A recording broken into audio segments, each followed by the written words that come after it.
하나님의 말씀은 예레미야 34장 1절로 7절의 말씀입니다. 바벨론의 느부갓네살 왕과 그의 모든 군대와 그의 통치하에 있는 땅의 모든 나라와 모든 백성이 예루살렘과 그 모든 성읍을 칠 때에 말씀이 여호와께로부터 예레미야에게 임하여 이르시되, 이스라엘의 하나님 여호와께서 이와 같이 말씀하시니라. 너는 가서 유다의 시드기야 왕에게 아뢰어 이르기를, 여호와의 말씀에 보라, 내가 이 성을 바벨론 왕의 손에 넘기리니 그가 이 성을 불사를 것이라. 내가 그의 손에서 벗어나지 못하고 반드시 사로잡혀 그의 손에 넘겨져서 내 눈은 바벨론 왕의 눈을 볼 것이며 그의 입은 내 입을 마주대하여 말할 것이요 너는 바벨론으로 가리라. 그러나 유다의 시드기야 왕이여, 여호와의 말씀을 들으라. 여호와께서 내게 대하여 이와 같이 말씀하시니라.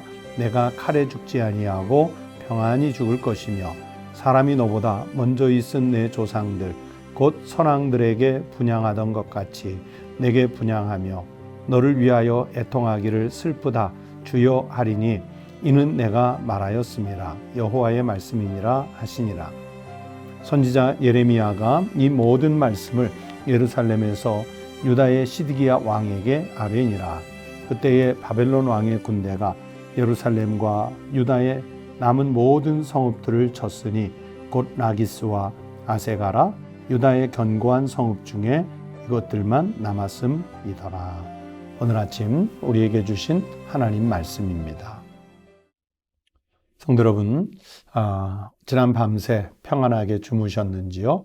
하나님께서 사랑하는 자에게 잠을 주신다 하셨는데, 우리가 불안의 시대를 살지만 하나님께서 우리 성도들에게는 평안의 잠을 주시고, 더 나아가서는 모든 일상의 삶도 평안을 신속하게 회복하실 수 있기를 주의 이름으로 축복합니다. 그리고 오늘도 평강 가운데 살아내는 한날이 되시기를 바랍니다. 여러분, 이 34장 말씀은, 특별히 지금 읽은 이 본문 말씀은 시드기야 왕 개인을 놓고 그 특정한 사람을 향해서 주시는 예언의 말씀이라고 볼 수 있겠습니다. 그래서 예레미야 선지자를 통해서 2절에 말씀하죠. 이스라엘의 하나님 여호와께서 이같이 말씀하시니라. 너는 가서 유다의 시드기야 왕에게 아뢰어 이르기를.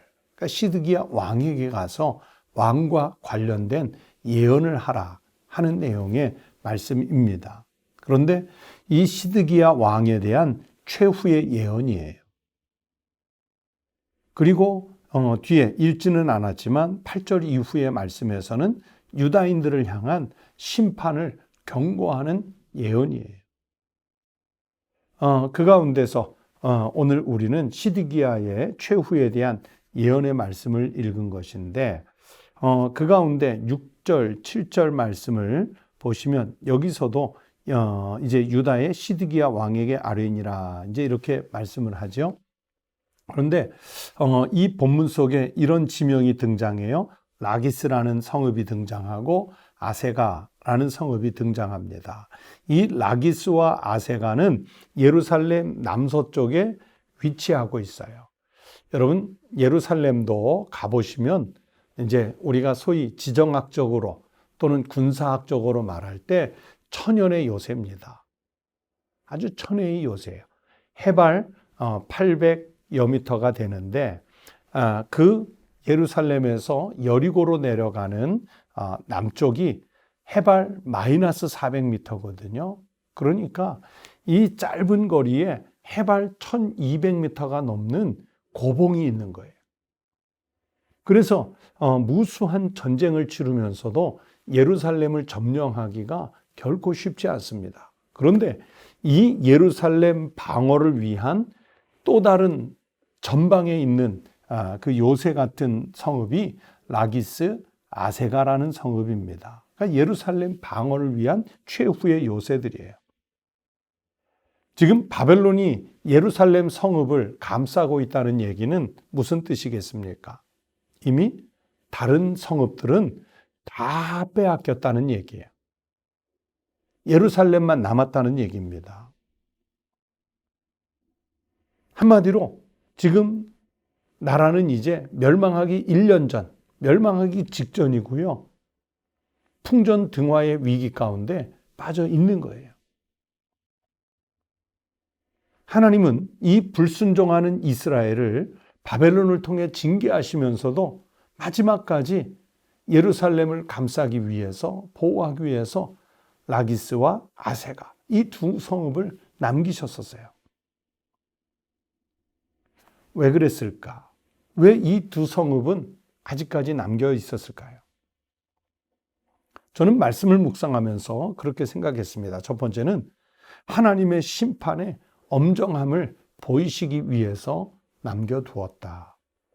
민수기 34장 1절부터 15절 말씀에 의하면 하나님은 이제 가나안 땅에 들어갈 이스라엘 백성들에게 아주 넓은 지경을 약속하셨습니다. 동서남북 그 지경이 인구수에 비하면 아주 넓은 땅이에요. 그리고 이 남북 왕국이 분열됐을 때도요, 이 남쪽에 무깃도, 미스바, 드빌, 벳세메스 이런 요새들이 많이 있었습니다. 북왕국 쪽에 훨씬 더 좋은 요새들이 있었겠지만 남왕국은 남왕국 나름대로 또 천혜의 조건을 갖춘 그런 요새들이 있었어요. 그런데 이런 무깃도나 미스바, 드빌, 벳세메스 그런 요새들이 다 지금 정복을 당했습니다. 그것은 무엇을 상징하냐면 하나님은 불순종하면 지게 만들어요. 아무리 천혜의 조건, 아무리 뛰어난 무기, 아무리 많은 수의 군사를 가지고 있어도요, 하나님께 불순종하면 그런 세상적인 조건으로 이길 수 없습니다. 여러분, 다윗의 군대는 하나님의 군대였지요. 다윗은 전쟁터에 나갈 때마다 이 전쟁은 여호와 하나님께 속했다 그러면서 기도했고요. 하나님께서 출정하라 하면 출정하고 100번 이길 것 같은 전쟁도 하나님이 멈추라 하면 멈추는 하나님의 군대였어요. 오늘날의 요르단 수도가 암만인데 그 암몬 요새, 암몬족 속의 그 암만도요, 말 그대로 천혜의 요새입니다. 그런데 하나님께 순종하는 다윗의 군대가 가니까 손쉽게 정복하잖아요. 그래서 하나님께 순종하면 이기게 하시고 하나님께 불순종하면 이길 수 없다는 것, 아니 이길 수 없는 정도가 아니라 진다는 것을 이렇게 성경은 말씀으로 증명해 줍니다. 세상의 요새로 하나님을 막을 수 없습니다. 지금 다른 지역을 다 빼앗겼다는 얘기는 그것을 보여주는 거예요. 성도 여러분, 지금 시드기야 왕은 자기 왕좌를 지키기 위해서 자기의 고집을 꺾지 않으려고 예레미야가 반복해서 전해주는 하나님의 말씀을 듣지 않잖아요. 자기 이득을 위해서 하나님께 불순종했습니다. 그랬다가 결국에는 이런 징계를 받는 거예요. 여러분, 우리도 하나님 앞에 내가 가지고 있는 어떤 세상적인 조건 가지고 협상하지 마십시오. 하나님은 훨씬 더 강하신, 전능하신 분이고 우리보다 더 많은 것을 소유하신 절대 부의 소유자이시고 우리가 상상할 수도 없는 창조주 하나님이십니다. 그분께 순종하는 길만이 살아남는 길인 줄로 믿습니다. 그리고 아직 예루살렘이 있고 그 앞에 라기스나 아세가 성읍이 남아 있었다는 얘기는, 완전히 정복당하지 않았다는 얘기는 두 번째, 회개의 기회가 남았다는 뜻입니다. 현재 자기들의 죄악으로 인해서 징계를 받는 것은 당연해요. 그러나 하나님은 범죄한 자에게도 긍휼 베풀기를 원하신다는 것을 알 수 있습니다. 그게 우리들이 살아가는 희망이죠. 요한계시록 2장 21절에서 두아디라 교회에게 이렇게 말씀하셨어요. 또 내가 그에게 회개할 기회를 주었으되 자기의 음행을 회개하지 아니하는도다. 하나님은요, 종말의 때에 이를 때까지 회개의 기회를 주시는 자비의 하나님이세요. 그러나 회개할 기회를 주었어도 회개하지 않으면 징계하시겠다는 확고부동한 하나님의 뜻이 성경의 말씀 속에 곳곳에 있습니다. 우리가 하나님의 은혜를 기억한다면 빨리 돌이키는 거예요. 그런 면에서 사도 베드로는 주님 앞에 자기의 죄를 빨리 고백하고 순전한 주님의 사도가 되는 용기를 보였지 않습니까? 사도 바울은 다메섹 도상에서 예수님을 만났을 때 아주 빠르게 자기의 죄를 회개함으로 인해서 역사에서 가장 위대한 인물로 기록될 수 있었지 않습니까? 그들이 많은 공부를 해서, 그들이 많은 권력을 가져서, 그들이 많은 부요함이 있어서 그래서 위대해진 것이 아니라 회개를 통해 하나님께 무릎을 꿇는 것을 통해 위대한 사도들이 되셨던 것입니다. 반면에 예수님의 12제자 가운데 가룟 유다를 보세요. 회개하지 않았기 때문에 죽지 않습니까? 아마 주님의 은혜를 기대한다면 가룟 유다처럼 주님을 팔았던 사람조차도 회개하면 주님은 분명히 십자가의 사랑으로 용서하시고 받아주셨을 거예요. 그런데 가룟 유다는 회개하지 못했기 때문에 비참한 생을 마쳤습니다. 오늘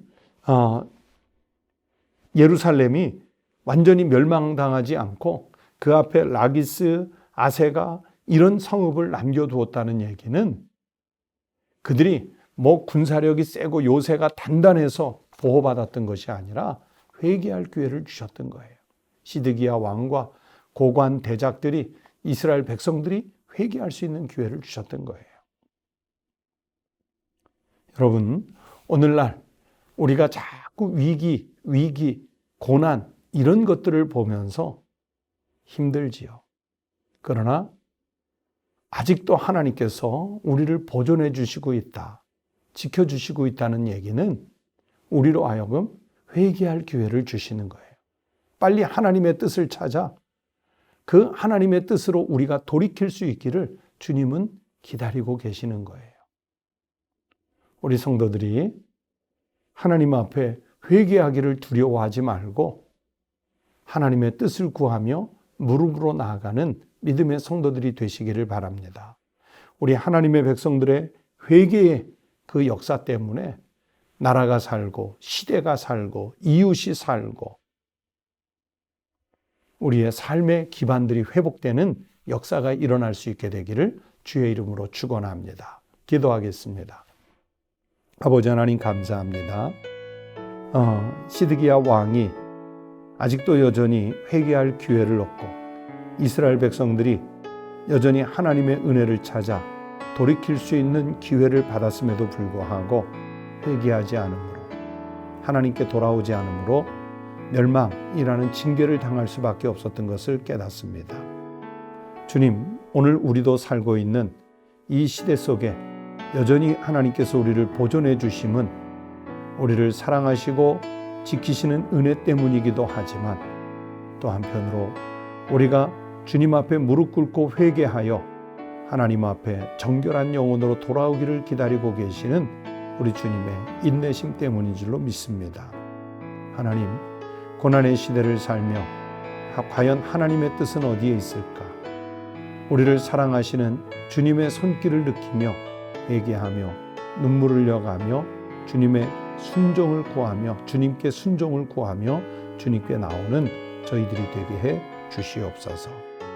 하나님, 곳곳에서 들려오는 아우성 소리, 하나님, 저희들이 그 세상 속에 뛰어들어가 저들을 하나님의 말씀으로 감동시키는 삶을 살아가게 하여 주시옵소서. 하나님 아버지, 우리에게 사명, 직분을 맡기셨으면 그 사명과 직분 결코 소홀히 여기지 말고 하나님 뜻에 순종하여 잘 감당하는 종들이 되게 하여 주시옵소서. 하나님, 한절기에 우리 국민들의 안전을 지켜주시고 또 특별히 우리 청북교회와 한국교회를 지켜주셔서 이 위기를 잘 견뎌내고 새롭게 만들어주시는 부흥을 소망으로 품게 해 주시옵소서. 주님께 감사드리며 예수 그리스도의 이름으로 기도하옵나이다. 아멘. 함께 기도하시겠습니다. 오늘 들으신 하나님 말씀을 생각하시면서 첫 번째, 회개할 기회를 주신 그 은혜에 감사하며 거룩한 성도의 삶을 살 수 있도록 기도하십시다. 두 번째는 우리 교회의 모든 성도들이 안전하고 또 평안하게 살 수 있도록 기도해 주시기 바랍니다. 세 번째는 내 심령을 불안하게 하는 걱정이 사라지고 주님의 평안이 임하시도록, 그리고 우리 가정, 우리 가족들을 주께서 지키시도록 기도하십시다. 다 함께 기도하겠습니다.